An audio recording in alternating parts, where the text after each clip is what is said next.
سب جانتے ہیں کہ مولانا طارق جمیل صاحب کی ایک فاؤنڈیشن ہے which is known as MTJ foundation, جو وہ رن کرتے ہیں اور ان کے بیٹے مولانا یوسف رن کرتے ہیں۔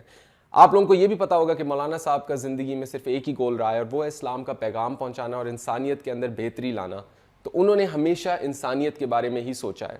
تو اب اس فاؤنڈیشن کے تھرو ان کا یہی گول ہے، انسانیت کے اندر نہ تو صرف بہتری لانا بلکہ انسانیت کی مدد کرنا، اور اس میں ان کو آپ کی ضرورت ہے۔ اس سال آپ اپنا صدقہ نکالنا چاہتے ہیں، زکوٰۃ نکالنا چاہتے ہیں، یا صرف آپ کوئی بھی دل سے کسی کی مدد کرنا چاہتے ہیں، تو میں آپ سے یہی صرف ایک درخواست کروں گا کہ آپ MTJ فاؤنڈیشن کے تھرو کریں۔ میں نے تھوڑا سا بتایا ہے کہ میرے نبی کیا شان والے ہیں، کتنی عزت والے ہیں اور کتنے علم والے ہیں۔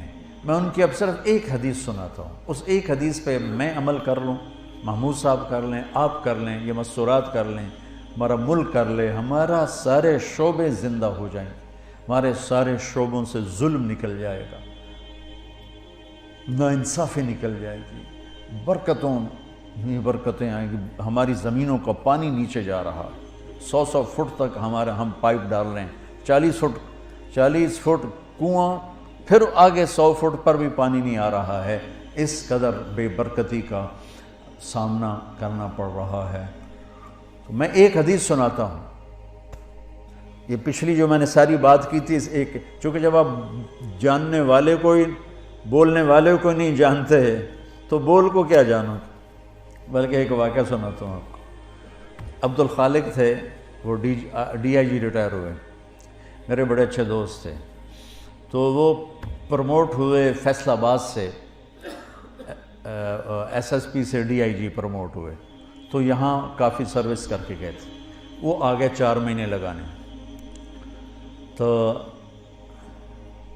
اس وقت یہاں ظفر لک میرا اسکول کا بڑا اچھا دوست تھا، سینٹرل ماڈل اسکول میں ہم اکٹھے پڑھے، 1 سال میں آگے تھا، وہ پیچھے تھا، لیکن ہمارا ہاسٹل میں کمرہ ایک تھا۔ میں نے اس سے کہا چلو تمہیں ظفر سے ملاتا ہوں، وہ کہنے لگا میرا وہ بیچ میٹ ہے، میں نے کہا میرا اسکول میٹ، چلو۔ تو یہ جو آپ کی پولیس لائن کا ایک دروازہ اس روڈ کی طرف ہے، جو یہاں سے یوں آگے، ایک تو ہے نا وہ جوہر یونیورسٹی کی طرف سے دروازہ، ایک ہے اس طرف سے گیٹ، ہاں وہ آپ پولیس والوں کے لیے۔ اب میں بھی داڑھی والا ٹوپی والا، وہ بھی داڑھی والا ٹوپی والا، تو اس نے کہا، سپاہی کھڑا تھا، تالا لگا اور کہا بھائی جی دروازہ تو کھولو، تو وہ کہتا اتوں آؤ، بڑے اتوں آؤ، اسے کیا خبر کہ یہ بلا کھڑی ہوئی ہے، پولیس والے کے لیے، سپاہی کے لیے تو DIG بڑی بلا ہے۔ معذرت کے ساتھ محمود صاحب سے انہوں نے کہا 2 صوفی صاحب نے میرا کی کر سکتے، اچھا جون کا مہینہ تھا، شدید گرم، انہوں نے پھر کہا بھائی تیری بڑی مہربانی، کھول دے، گرمی بہت ہے، وہ دروازہ بڑا دور ہے تو یہی کھول دے۔ کہا صوفی صاحب تجھے سنیا نہیں، وہ تو آؤ۔ اس نے تیسری دفعہ پھر محنت کی کہ بھائی کھول دے، تیری بڑی مہربانی۔ کہتا ہے تُسی میرے مغرب پہ گو، میرے کو چابی کوئی نہیں، آفے کو نہیں تالا لگا ہے۔ تو اس کے بعد اس نے کہا میرے بھائی میں عبد الخالق DIG، وہ کرتا ہے سر زمین تے ہی بہ گیا، اس نے کہا میں مارے آ گیا، یہ تو DIG میں نے لے دے گیا۔ اس نے کانپتے ہاتھوں سے چابی نکالی اور ایسے کانپتے اس نے تالا کھولا، اور بیچارہ لگتا تھا ابھی فوت ہو جائے۔ تو میں نے کہا مجھے آج ایک بات سمجھ میں آئی، جب تک بولنے والے کی قدر نہ ہوگی، بول کی قدر کون کرے گا؟ ہمارے دلوں میں اللہ کے رسول کی وہ قدر ہی نہیں رہی، ورنہ میرا دیس جھوٹ بولتا، میرا دیس ملاوٹ کرتا، جوئے کے اڈے چلاتا، زنا کے اڈے چلاتا، سیاست کے نام پہ فرعونیت کرتا۔ جانتے ہی نہیں ہمارے نبی ہیں کون۔ تو اتنی بڑی ہستی کی ایک حدیث سنا رہا ہوں، اللہ کی قسم، دنیا بھی آپ کی، آخرت بھی آپ، جس مرضی شعبے میں ہو۔ آپ نے کہا 4 اذا کانت فیک ما ضرک ما فاتک من الدنیا، 4 باتیں مجھ سے لے لو، 40 نہیں، 400 نہیں، 4 کہ 4 باتیں صرف مجھ سے لے لو اور آنکھیں بند کر کے سو جاؤ، دنیا بھی تمہاری، آخرت بھی تمہاری۔ میرے نبی کبھی بڑے بڑے وظیفے نہیں بتاتے تھے، امت کو سہولت میں رکھا۔ فرمایا 4 باتیں لے لو، دنیا بھی تمہاری آخرت بھی۔ صدق و حدیث، ہمیشہ سچ بولنا، جھوٹ نہ بولنا۔ اب تمہارا محکمہ پولیس ہے ہی سارا جھوٹ پر، تمہارا نہیں، میرا دیس، میرا بازار، میری تجارت، میری زراعت، میری سیاست، سب جھوٹ پر ہے۔ صدق و حدیث، حفظ و امانت، کسی کو دھوکہ نہ دینا، دھوکہ نہ دینا، فراڈ نہ کرنا، غلط FIR نہ کاٹنا، دھوکہ نہ دینا، بے گناہوں کو 302 میں نہ دھر لینا۔ کتنے بے گناہ پھانسی چڑھ گئے۔ حسن و خلیقت، اخلاق اچھے رکھنا، گالیاں نہ دینا، بدتمیزی نہ کرنا، میٹھے بول سے لوگوں کے دل خریدنا، بشاشت سے، مسکرانے سے لوگوں کے دلوں پہ راج کرنا۔ عفت فی طعمت، رزق حلال کمانا۔ 4 باتیں، اور اس میں پورا دین میں نے میں نے نہیں ڈالا، میرے نبی نے پورا دین ڈال کے دے دیا۔ فرائض کے بعد نمازی تو چھٹی کوئی نہیں، میرے نبی کے نواسے نے سر کٹایا، نماز نہیں چھوڑی، اپنی ساری اولاد ذبح کروا دی، نماز نہیں چھوڑی۔ اس کے بعد کون یہ کہہ سکتا جی پڑھی نہیں جانتی؟ اور فرائض کے بعد میرے نبی یہ 4 باتیں بتا رہے، سچ بولنا، جھوٹ نہ بول۔ ہائے ہائے، میرے نبی نے کہا کہ اور کسی کو دھوکہ نہ دینا، دیانتداری سے چلنا۔ ان 2 صفتوں پر میرے نبی نے فرمایا کہ میرا امتی ہر گناہ کر سکتا ہے، 2 نہیں کرے گا، ایک جھوٹ کبھی نہیں بولے گا، ایک دھوکہ کبھی نہیں دے گا۔ آپ نے امید ظاہر کی، ہر گناہ ہو سکتا ہے، 2 نہیں ہوں گے، جھوٹ نہیں بولے گا، دھوکہ نہیں دے گا۔ آپ سے پوچھا گیا یا رسول اللہ مسلمان ڈرپوک ہو سکتا ہے؟ ہم نے کہا ہاں۔ کنجوس ہو سکتا ہے؟ ہم نے کہا ہاں۔ جھوٹ بول سکتا ہے؟ کہ نہیں، جھوٹ نہیں بول سکتا۔ دھوکہ نہیں دے سکتا ہے، جھوٹ نہیں بول سکتا۔ میرا امتی انسان ہے، بشر ہے، مرد ہو یا عورت، کوئی بھی گناہ ہو سکتا ہے، 2 نہیں کرے گا، جھوٹ کبھی نہیں بولے گا، دھوکہ کبھی نہیں دے گا۔ تو جھوٹوں کے ماحول میں سچ بولنا جہاد ہے۔ آپ تو ایسی جہاد میں ہو، اور ایک لحاظ سے آپ کا جہاد فوج کے جہاد سے بھی زیادہ ہے۔ فوج کا جہاد تو ہے جب ضرورت پڑے، اور آپ کو روزانہ جہاد کرنا پڑتا ہے، اور آپ کی 24 گھنٹے کی جاب ہے، آپ فون بند نہیں کر سکتے، آپ کی وردی اتری ہو تو بھی آپ وردی میں ہوتے ہیں، اور تنخواہیں آپ کی تھوڑی تھوڑی ہیں، اور مشقت آپ کی اتنی ہے، اور اوپر سے کوئی آپ کی تعریف کرنے والا نہیں، سب آپ کو گالیاں دینے والے ہیں، برا بھلا کہنے والے ہیں۔ حالانکہ آپ کا شعبہ ہی بندگی اور عبادت ہے، اور آپ کے اندر بڑے بڑے اولیاء ہیں جو گھٹ گھٹ کے پس پس کے چٹنی روٹی کھا کے موت کا گلے لگاتے ہیں اور حرام نہیں کرتے۔ یہ جنید بغدادی کے جیسے لوگوں کے ساتھ اٹھائے جائیں، یہ شیخ عبدالقادر جیلانی جیسے لوگوں کے ساتھ اٹھائے جائیں گے جو اس محکمے میں، ایک تو ساری زندگی آپ کی جہاد ہے، ایک جہاد سرحدوں کا ہے، ایک جہاد اندر کا ہے۔ پھر انتہائی مقدس ہستی حضرت عمر فاروق نے پولیس کے محکمے کی بنیاد رکھی تھی۔ نبوی دور میں، صدیقی دور میں پولیس نہیں تھی۔ حضرت عمر نے اپنے جب خلافت 22 لاکھ مربع میل میں پھیل گئی اور مختلف علاقے قومیں داخل ہوئے اور پھر وہ انتشار ہونے لگے، تو پھر آپ نے محکمہ پولیس کی بنیاد رکھی۔ بہت بابرکت ہستی نے آپ کے محکمے کی بنیاد رکھی ہے۔ میں آپ کو تمام محکموں میں سب سے زیادہ ستایا ہوا سمجھتا ہوں، جو آپ پر اتنے پریشر ہوتے ہیں، کبھی سیاستدانوں کا، کبھی افسروں کا، کبھی مقامی لوگوں کا، اور اس میں پھر آپ کو ذلیل کرنا الگ اور ٹرانسفر کروا دینا الگ، اور جھوٹے خبریں لگوانا الگ۔ تو کچھ پھر پولیس والوں سے بھی ہو جاتا ہے، کوئی فرشتے تو آپ بھی نہیں ہیں، لیکن آپ یقین مانیں جس تکلیف سے آپ گزرتے ہیں اس کے مقابلے میں تو سپاہی کی تنخواہ بھی 1 لاکھ ہونی چاہیے۔ یا تو بیچارہ SHO کتنی تنخواہ ہوتی؟ 50,000 فرما رہے ہیں۔ میرے بس میں ہو تو میں تو سپاہی کی تنخواہ بھی 1 لاکھ کر، کہ ان کی جو یہ بیچارے دھکے کھاتے ہیں،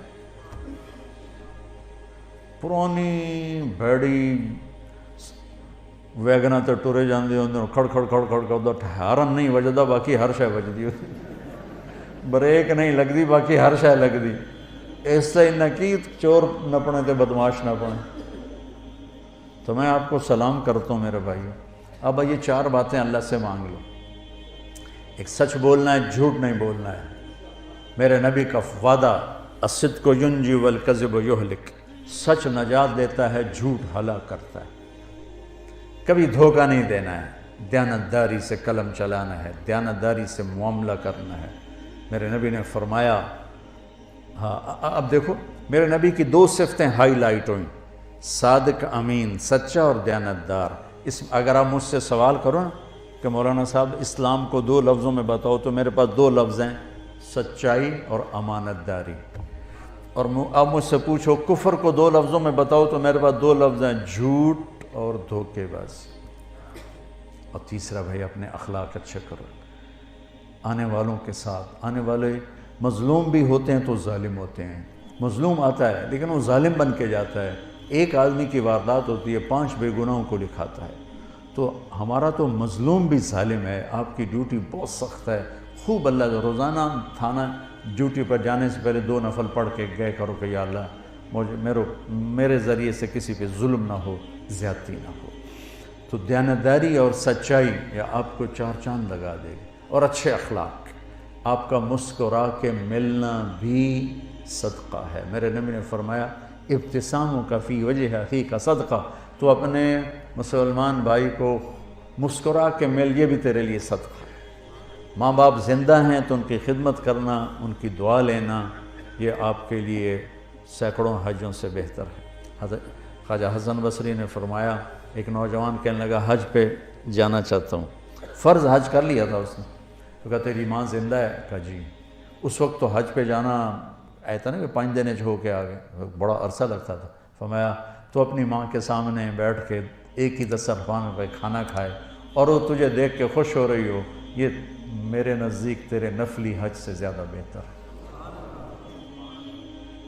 تو اگر آپ کے والدین زندہ ہیں, ان کی خدمت کریں, ان کی دعا لیں. ان کی دعائیں اللہ کے عرش کو ہلا دیتی. کہ اللہ تعالیٰ کی بارگاہ میں کسی نے بڑی جنت بنانی ہو تو اپنے ماں باپ کی دعا لے لیں. میرے نبی نے فرمایا جب لوگ جنت میں جا رہے ہوں گے تو اویس کرنی بھی جا رہا ہوگا. اویس کرنی نام سنو ہے, ماں کی خدمت سے بڑے مشہور ہیں. میں ان کے گاؤں بھی گیا, ان کی قوم سے بھی ملا, یمن میں جب جنگ نہیں تھی. ابھی چھوٹا سا گاؤں ہے ان کا, کالے پہاڑوں میں ہے. فرمایا کہ جب لوگ جنت میں جائیں گے تو اویس بھی جائے گا. جب جنت کے قریب جائیں گے تو اللہ تعالیٰ کہے گا باقی چلے جاؤ, اویس کو روک لو. تو وہ گھبرا جائیں گے کہ بوئے تھے آ کے روک لیا, نمی FIR تو نہیں کٹی گئی. کہیں گے یا اللہ مجھے کیوں روک لیا. سبحان اللہ تعالیٰ فرمائیں گے ذرا پیچھے دیکھو. وہ پیچھے دیکھیں گے تو کھڑے ہوں گے جہنمی, ان میں ان کی قوم بھی کھڑی ہوگی, رشتہ دار بھی کھڑے ہوں گے. اللہ فرمائیں گے تو نے جو ماں کی خدمت کر کے میرا دل خوش کیا ہے, یہ سب جہنمی کھڑے ہیں, جس کے اوپر تو انگلی رکھے گا تیری طفیل جنت میں ڈال دو, تیری طفیل جنت میں ڈال دو.